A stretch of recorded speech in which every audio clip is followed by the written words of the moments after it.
Liz couldn't really say she didn't know why she was here, but she could question why. Why a wise and just God would leave her here was beyond her, and if this was his plan, she wasn't sure of his wisdom. She could see him standing in the shadow of the palm trees, eyes red like a dog caught in the flash of a camera. All it did was stare, but she felt as if it wasn't all it intended to do. The trip had been one they'd planned for years, a girls' trip to the Bahamas, just her and her old sorority sisters, on a cruise for 5 sun-soaked days. Liz had been looking forward to it. It'd be nice to get out of the house for a while. Her BA in administration had mostly made a great dust catcher in the last 8 years since her graduation. Between the kids, the house, and her husband, and her call center job that she did to bring in a little spending money, she had little time for anything else. Well, that wasn't entirely true. Liz had contented herself with talking with her old sorority sisters, Janet, Claudia, and Maria, about their lives and what they'd all been up to. Janet wrote for a food blog, she and her husband jet-setting around as he ran his export business, and Liz loved to hear about all the foreign places she found herself in. Claudia was a lawyer, always the brains of the bunch, and Liz often celebrated with her over the computer about her courtroom victories. Maria was a designer in New York, and Liz would be lying if she didn't admit that she grudgingly lived vicariously through her bestie. Maria lived like one of the girls on Sex and the City, with a constant diet of different men, different gigs, and different problems that seemed to fix themselves before they got out of hand. Liz's life, in contrast, was pretty mundane. Her friends gushed appreciatively over the pictures of her kids, none of them having any, but it was clear that their admiration was mostly lip service. They were out living spectacular lives, while Liz was stuck in the gilded cage with her eggs. She was comfortable. Harold was a good man who took care of the bills and gave her whatever she wanted. She loved her kids dearly, but watching her friends as they went about their lives made her feel like hers was going nowhere. As she sat beside the fire, alone and watching the red-eyed creature, she now wished that she had stayed in her comfortable rut. When she had told Harold about the trip, his only real concern had been who would watch the kids. Harold was a dutiful husband, but he reminded her of an old song her mother had liked. She couldn't remember the name, but her mother had played it on cassette as she cleaned the house. Harold reminded her of a line from the song, one her mother always sang in tones of deepest disgust, a line that embodied Harold as much as it embodied her own father. "I'll raise the children while you go have a beer. Where is my John Wayne? Where is his shining gun? Where's my lonely ranger? Where have all the cowboys gone?" It was a good line. It had encompassed her life so well. Harold was not the owner of an export business. He wasn't a model or a defense attorney who might be moved to sleep with her after a trial.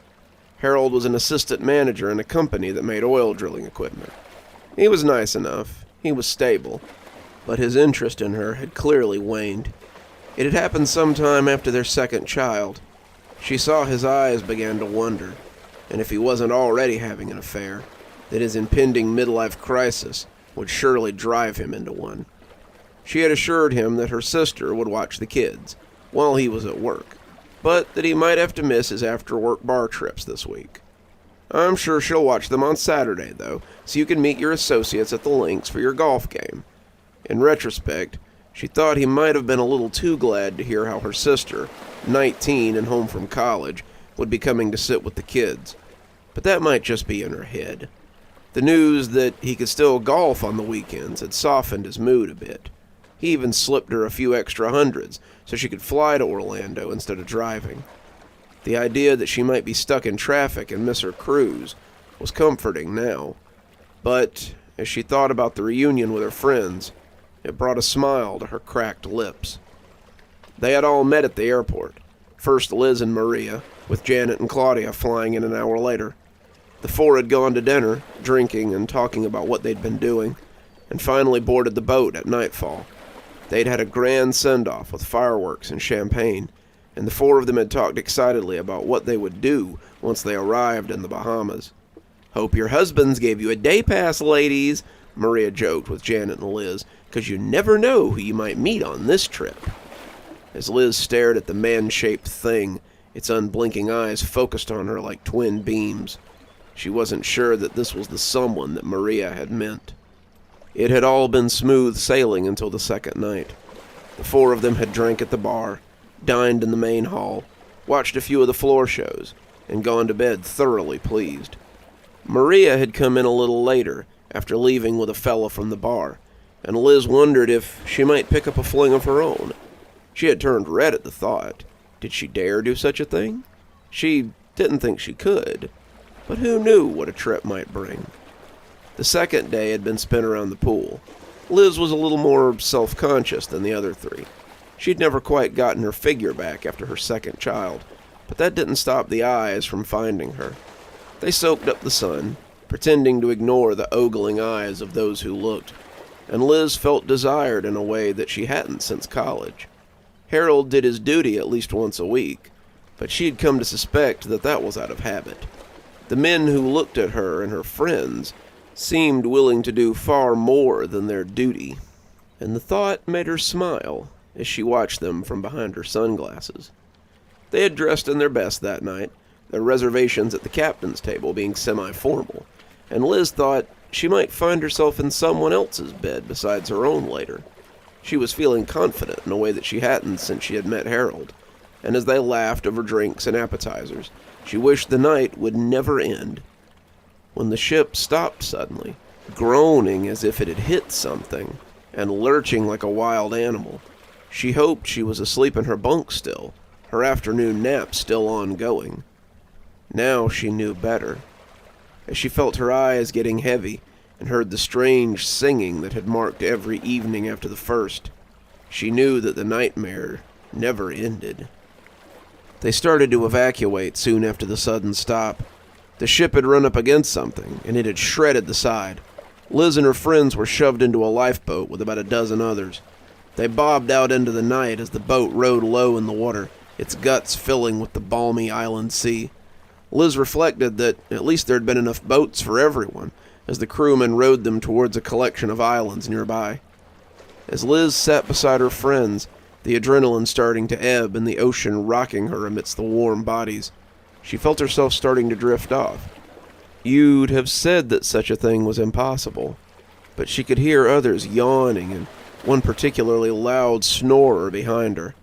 She leaned her head against Maria and felt the other woman breathing heavily. It appeared Liz wasn't the only one getting tired, and as she drifted off, she thought she heard the first snatches of a song that would become very familiar. When she woke up, she found herself alone. The boat beached as the surf pushed it in and out amongst the sand of some unknown island. Liz had no idea how long she had been there, but the fact that she was alone filled her with a palpable dread. Where had everyone gone? Was she the only one left out of the 20 or so people in the boat? She got up, but immediately sat down as her sleeping legs refused to hold her. She tried to rub some of the feeling back into them, her hands as numb as her legs, and that was when she noticed the thing around her finger.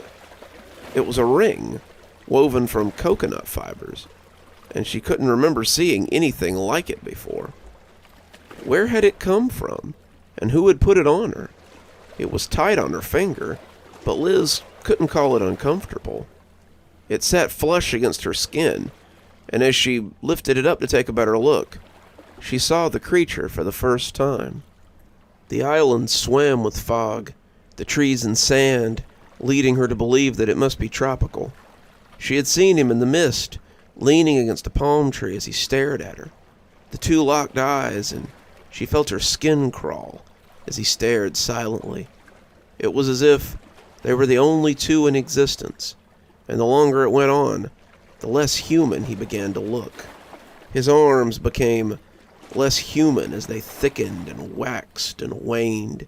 Its legs appeared to double, then triple, and its head bulged oddly before returning to its normal dimensions. It was man-shaped, but certainly no man. They stared at each other for what felt like an eternity, but when it turned its head suddenly, the spell was broken, She heard Maria calling her through the fog, and when she turned back to look, it was gone. "Glad you're finally awake," Maria said. "We got a little worried when you wouldn't wake up." How long was I out for?" Liz asked, getting shakily to her feet as the pins began to recede. "Nearly a whole day. We left 3 others out here with you. Did all you wake up at the same time?" Liz shook her head as Maria took her arm and led her up the beach through the fog. "We've been trying to make something that will get the attention of ships or planes, but the fog is so thick I'm not sure anyone will see us. The rest of us have been trying to get some shelters up, but it's hard to find materials and all this." As they came through the fog, Liz could see that there were around 15 others milling about.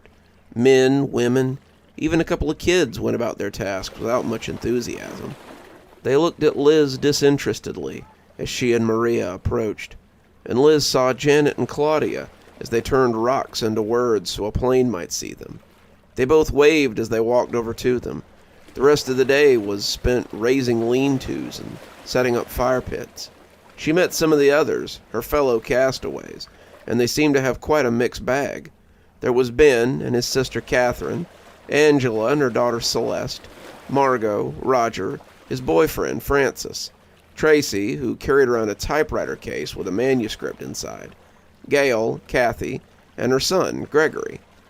They feasted on nuts and fruit, coconuts, and some little crabs that Ben and Francis had managed to scare up around dusk, and as they ate, the group discussed what they would do tomorrow.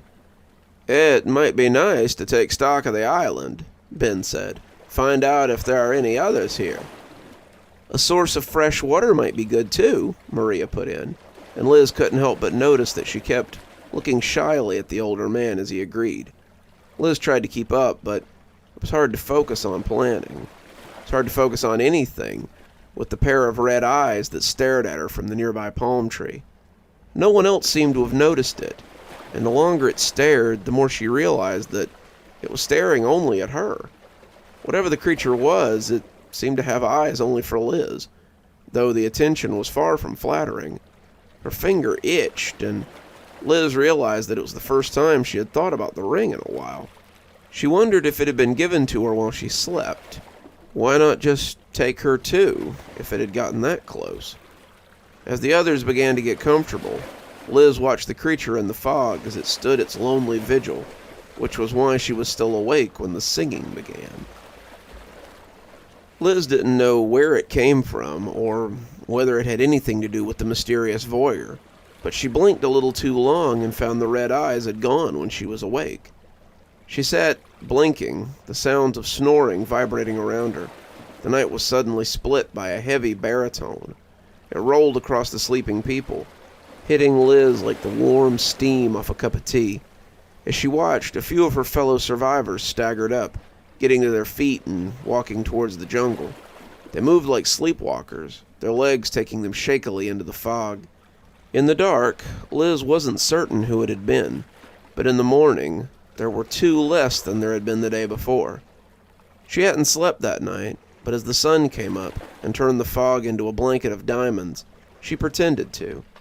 The last thing she wanted was to answer questions about missing people. No one seemed to notice at first, but by noon the disappearance of 2 people was hard to ignore. "Any idea where Roger and Francis are?" Catherine asked, looking around like she might have just missed them. "Off doing God knows what, I'm sure," Ben muttered, drawing some dark looks from a few of the others. He had made his displeasure at the pair of them pretty clear to everyone but them, and didn't seem to care about their disappearance too much. A couple of people talked about going to look for them, but it was finally decided that if they had gone off on their own, then they would either come back or they wouldn't. People went about their day, some looking for food, others trying to find planes or boats to hail. As the day spun out, Liz wondered if she should tell someone what she had seen the night before. She hadn't told anyone about the man-shaped thing in the jungle, and if it was the same thing taking people, maybe they needed to know. Her thoughts chased her throughout the day, but as the sun set and the fire cast sparks into the night sky, Liz found herself awake and searching for the creature. She hadn't had far to look. It had been there since dusk, just watching her as she sat by the fire. The fog was still a thick pea soup, and the image within it swelled and distorted as she kept an eye on it. Her head dipped and jittered as she tried to stay awake, but when the singing began tonight, it was like a sweet lullaby. She saw 3 shapes rise around her, the fire turning them into silhouettes against the sparks, and as they stumbled away from the dancing flame, she tried to call out to them, to raise some kind of an alarm. She was fading away as the deep, resonant voice drowned her amidst the crashing waves of the beach, however, and soon she found herself asleep. The camp awoke to find they were 10 now, and Liz discovered that one of the shades had been Claudia. Another had been Angela's daughter, and she was beside herself with grief. "Has anyone seen Celeste? She was right here next to me when I fell asleep last night." "We should go look for them," Maria suggested, looking pleadingly at Liz and Janet as she tried to move the others to go with her. Most didn't seem keen on going off into the mist to hunt for people who'd disappeared, especially if there was something out there taking them. Liz found it impossible not to be moved by Maria's words, though, and Janet seemed to feel the same. Claudia was their friend, and Celeste was just a child. The thought of them lost and scared in a strange place made Liz's heart ache, and the 3 assured Angela that they would try their best to find her daughter. She thanked them tearfully. The disappearance had left her in a state of grief so deep that she could do little but sit and rock as she cried. In the end, the 3 set out to search for those who had disappeared, and the others watched them leave, with not much expectation that they would see them again. The foliage smooshed wetly underfoot as they searched, the fog a constant blanket around them. The palms gave way to thin pines and wispy spruces that seemed to grow small, round nuts. The ground was far too wet to see much. Any footprints that might have existed were obliterated by the soupy ground, and as the 3 women searched the jungle, they found no trace of the missing people. Liz was no tracker, but in the movies there were always signs left behind when someone went missing in the woods. Fabric left on a tree, hair hanging from a branch, maybe a swatch of blood smeared across the bark. But there was none of that here. It was as if the island had swallowed them up, leaving nothing behind to mark their passage from life to death. The whole time, Liz felt like she was being followed. She glanced fitfully around as she looked for the man-shaped thing. She caught the odd glance of something, some vague shape amidst the mist, but it was impossible to tell if it was her voyeur or not. She felt pursued, this thing dogging her heels wherever she went, and she began to wonder if it was the thing that had summoned them to the island. Were they all just lunch for this creature? A game of cat and mouse to break up the monotony of its existence? When the sun began to set, they were forced to head back to camp empty-handed and heavy-hearted. Angela was inconsolable. The group came together for her, but their eyes were more often than not on the jungle. The fires were stoked, and as people began to get comfortable for sleep, Liz found herself too tired to join them. She had collapsed after they'd returned from the search, exhausted from all that walking, and her sleep had been heavy and dreamless. That night, Liz finally got to meet her mysterious watcher, and it likely saved them from another loss. It was late when she jerked awake, unsure how long she'd been asleep. The fire was burning low now, the ashes flickering into the sky as the logs crumbled beneath the assault of the heat. Liz thought at first that the waves had woken her up, but as she glanced into the gathering shadow, she could see those red eyes as they bore into her. They were closer now, maybe 15 feet away, but Liz was finding it harder and harder to be terrified of her mysterious watcher. The longer she sat looking at those red eyes, the more curious Liz found herself. "Hello?" she asked, keeping her voice low so as not to wake anyone up. The red eyes blinked, unsure, but when a voice answered her, it was very different from the deep baritone she'd heard singing at night. "Hello," it answered, its voice unsure as its features remained unknowable from behind the thick fog. Do you live here?" Liz asked, feeling foolish almost at once. It had been here since before they got here. Of course it lived here. "Yes, for most of my life, I think." The two talked for a bit. Liz becoming more comfortable the longer it didn't simply leap on her and gobble her up. It confirmed her suspicions that the island wasn't boundless and that her group of survivors were the only people here. She asked about the fog, and it told her that it just always was here, but that it kept everything nice and cool, so it wasn't unwelcome. It would have amazed her how quickly she fell into a normal conversation with this creature if she hadn't been so absolutely exhausted. As it stood, it seemed like the most natural thing to have happened in a while. "Are you the one singing at night?" she asked after it finished telling her about the caves near the edge of the island. It was beginning to lighten on the horizon, and Liz realized that it might leave before she got some of her burning questions answered. The eyes had been crinkling a little as it spoke, clearly enjoying their talk, but as she asked about the song, they took a different downturn. Was it mistrust, or was he ashamed of the answer? "Yes, that's me," he answered, clearly hesitant. Are you the one—" "Liz?" someone said sleepily, and Liz turned to see Maria sitting up groggily. Who are you talking to?" Liz turned back to introduce Maria to the thing she'd been so comfortably chatting with, but it was gone. "No one. Must have been talking in my sleep," Liz answered. There were no new missing people in the morning, but it did little to help the tension. Ben had started talking about making spears or something to defend themselves, but most of the others were more concerned with surviving. Even so, the foragers took homemade spears he had made when they went to look for food. His sister Catherine tried to talk to him, telling him that he was making everyone anxious, but he loudly told her that everyone should be worried about whatever was taking people in the night. Angela looked like a ghost as she sat looking at the waves, and people seemed content to give her space. She was mourning the loss of her daughter, and it was unclear whether her tears were swelling the ocean or the ocean was rushing forward to give her its salt. Liz found herself thinking about the odd creature as she went about her day. It hadn't been like she had expected, and she found herself wondering if it had really been the one taking people. She still hadn't told anyone about it, and most of the others would have assumed that she was going crazy. The thought of those red eyes creeping up to talk to her in the night would have scared some of them and made others think that she was losing it.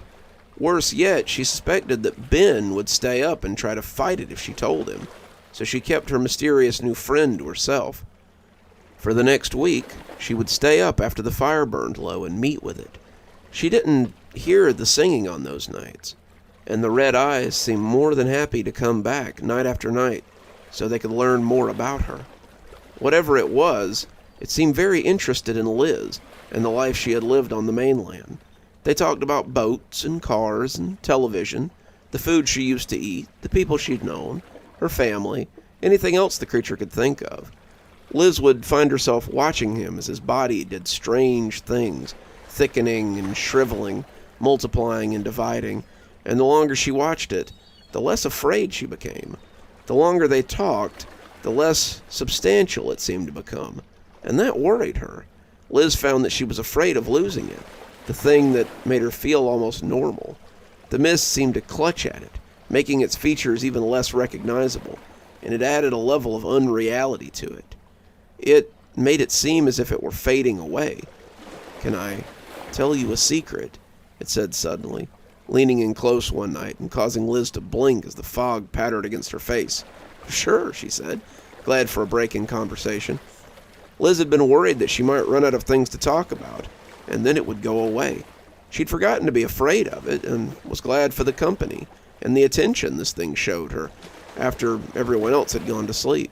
She missed her family and her children most of all, but having it here to talk to made it a little easier, a little more tolerable.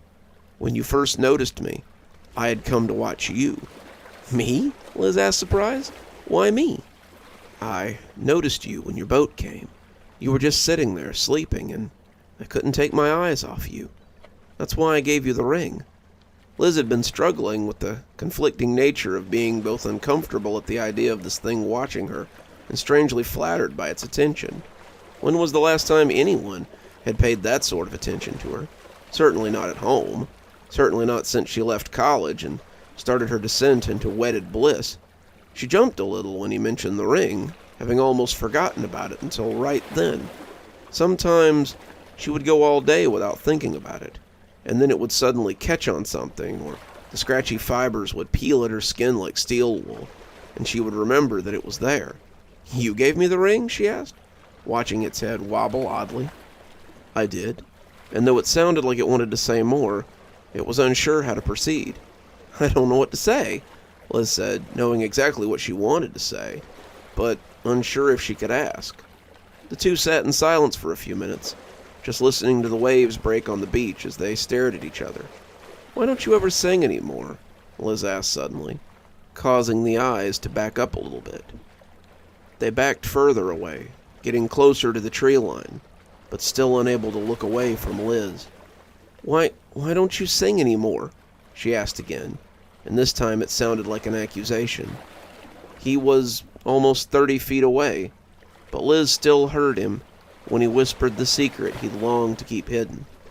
"Because I don't want to hurt you, but I'm so hungry."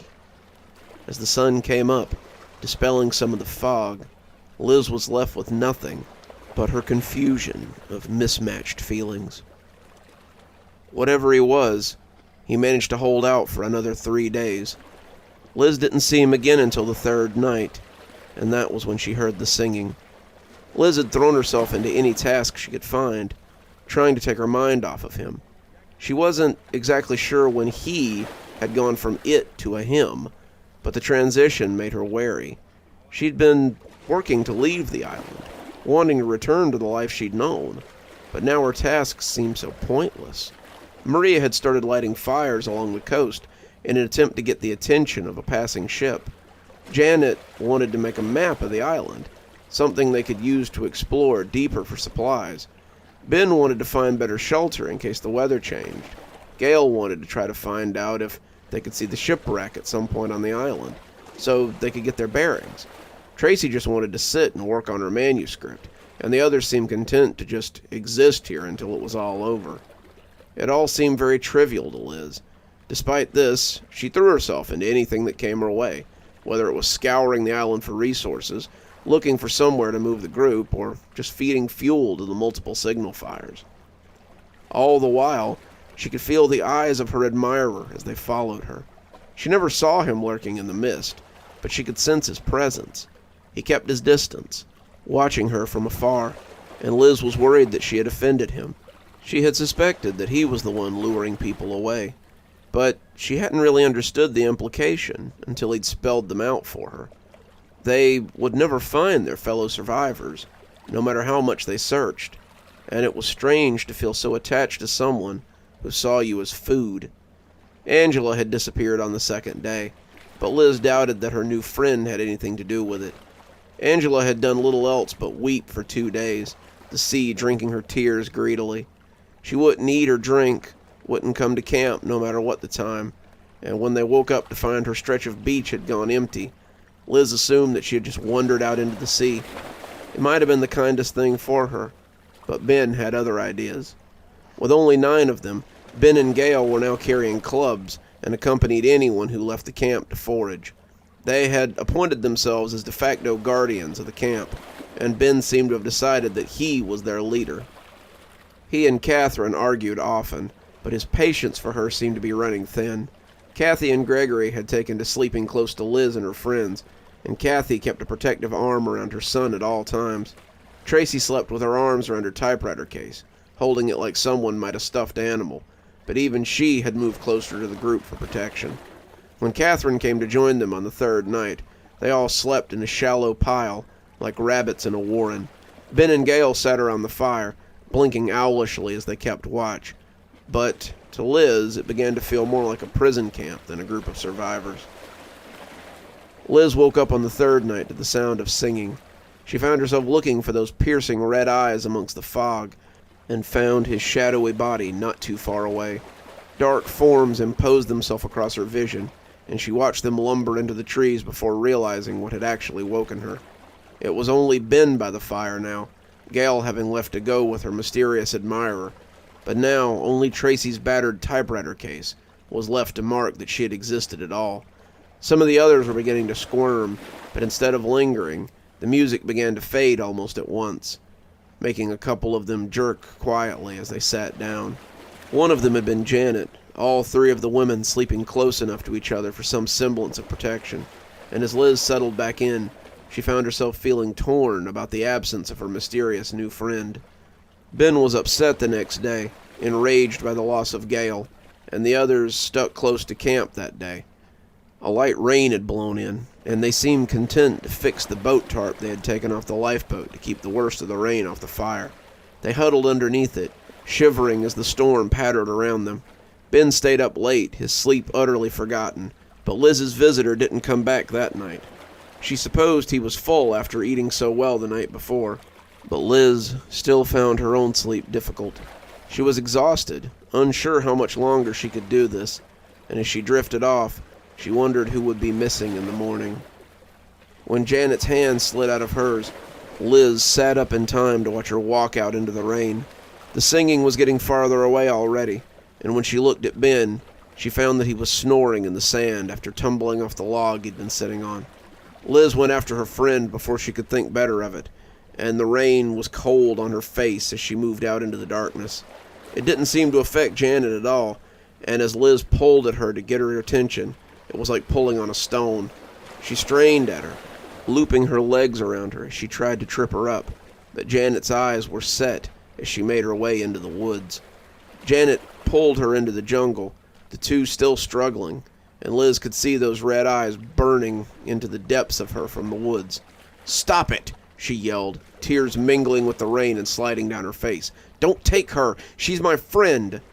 There was silence in the jungle, broken only by the falling of the rain as it hit the thick fronds of the trees.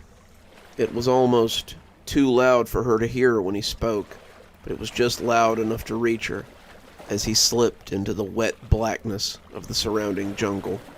"Sorry, it's my nature," said the scorpion to the frog. She was left to ponder that as the rain soaked her to the bone, leaving her confused and apprehensive. Maria wrapped Liz in a hug when she came back, the camp awake and holding torches. They had spears too, even Gregory, and Ben pressed one into Liz's hand as Maria let her go. His eyes mistrusted her, but were resolved. He was clearly suspicious of her, but with only 6 of them remaining, he was forced to put his misgivings aside. "We're going after it," he said. And as her eyes grew wide, Ben smiled knowingly. "That's right. I've seen it too. I saw it tonight as you tried to drag your friend back, and I've seen it lurking around the camp more than once.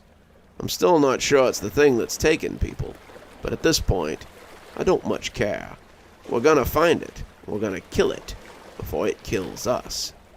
Liz wanted to deny him, wanted to scream at him, wanted to stab the spear into him and make him shut up, but instead, she fell in with Maria and let him lead her into the semi-darkness. She felt claustrophobic as they made their way into the jungle. Ben had no clue where he was going, but as the sun rose over the horizon, he kept them moving as their torches burned low and their clothes clung to them. They had set out with bellies full of fire, determined to find this thing. They crisscrossed the island, the sun dispelling the shadows as they moved, but they never seemed to find anything that would make a good hiding spot for anything bigger than a bird or a badger. The longer they searched, the more frantic Ben seemed to become. "Where are you?" he kept whispering, looking around frantically as he stalked the groves. "It has to be here somewhere." His need to find the creature seemed insatiable, but by noon, Ben was forced to admit that he had no idea what he was doing. The group was tired and hungry, their legs hurting and the fire in them now quenched by the mist as they turned back towards the campsite. Ben seemed completely demoralized. Catherine finally put a hand on his shoulder, reminding him that they were exhausted and needed to eat, and he was finally forced to turn around and head back to camp. They had covered the whole island, beach to beach, and found no sign of Janet or anyone else. As they trudged back, Ben wasn't the only one looking downtrodden. They all knew that come morning, they would likely be 5 instead of 6. Liz sat by the fire now, remembering the last few days with sobering clarity. Ben had been taken next. He had tried to stay up and keep watch, wanting to catch this thing so he could keep them safe from it. But in the end, He had succumbed and fallen asleep. They had all been so tired after trudging through the jungle, but when they woke up, he was already gone. Kathy was next, and Gregory's cries had brought the rest of them around the next morning. By then, the four of them had been frantic. No one wanted to be next, but it seemed inevitable. They were all tired, their meals growing smaller as their numbers dwindled, and they were utterly trapped by the island they now found themselves on. They couldn't fight him. They couldn't escape him. They were nothing but cattle, just waiting for the slaughter. Catherine went next, but by then, Liz already thought she knew what she had to do. When he returned the following night, she was waiting for him. He seemed confused when he found her awake, Maria and Gregory snoring around her, and when she put a finger to her lips, his nod made her stomach churn. "What will you do when they're all gone?" she asked, watching the fire dance between them as the mist made it hiss. He didn't answer her, his red eyes boring into her as he hunkered and watched. "You seem to be saving me for last. Do you hate me so much that you'd make me watch the people I care about disappear before it's my turn?" "Never," he blurted, and she shushed him as Gregory stirred. "I would never torture you like that.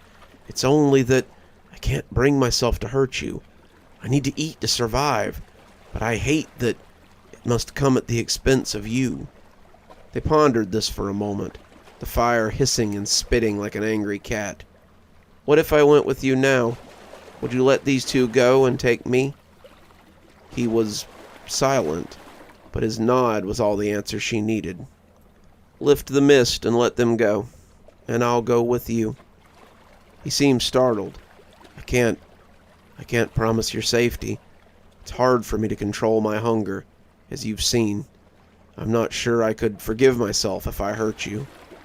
I'm sure you'll have no trouble calling more boats here, just like you did to ours, right?" The eyes looked away sheepishly, but he didn't bother to deny it. "How did you know?" "I guessed. Just like I guessed that this ring might be stopping your song from calling me away at night. Right?" He nodded again. "It won't protect you, though, if I decided to just gobble you up one day when I got hungry." "It's a chance I'll have to take," she said, getting up and walking towards him. The red eyes widened, but as she walked into the mist that surrounded him, the cold membrane encompassed her and accepted her. Liz felt conflicted as she watched the boat leave with Maria and Gregory. The sound of the deep whistle had brought the two around as the sun rode high in the morning, and Maria had called her name for quite a while before leaving with the boy. The ship had seen the messages on the beach, seen the smoke from their fires, and Liz had been afraid that Maria wouldn't go for a minute. As the boat grew smaller and smaller on the horizon, a part of Liz wished she was on it.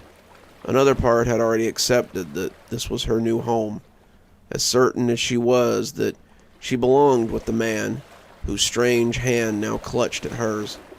As strange as it sounded, this had been the trip she wanted. Her old life seemed so dull now. Harold and her children had already started to fade as she stood beside this strange creature. As she turned to look at him, she wondered if she would become like him one day. Maybe he had been like her once, before being discovered by something like him. Maybe he had left a life like hers behind, sacrificing everything because it felt right.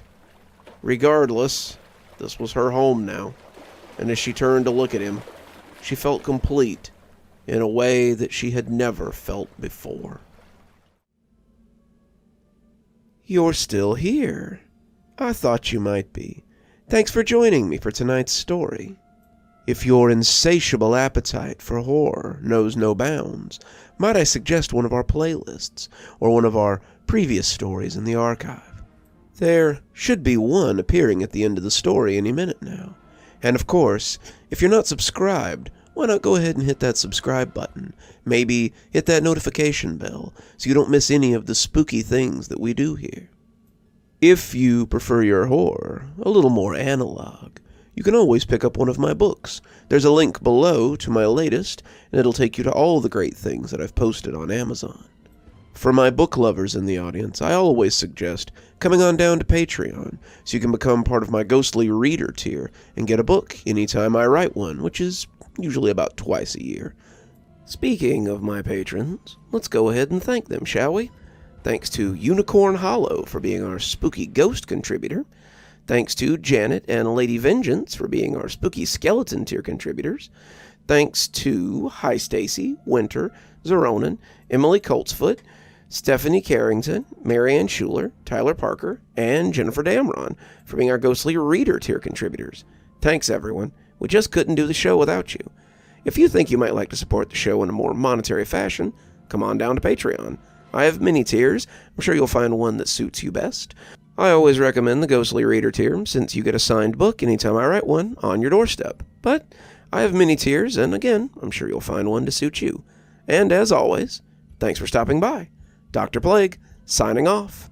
Have a wonderful evening.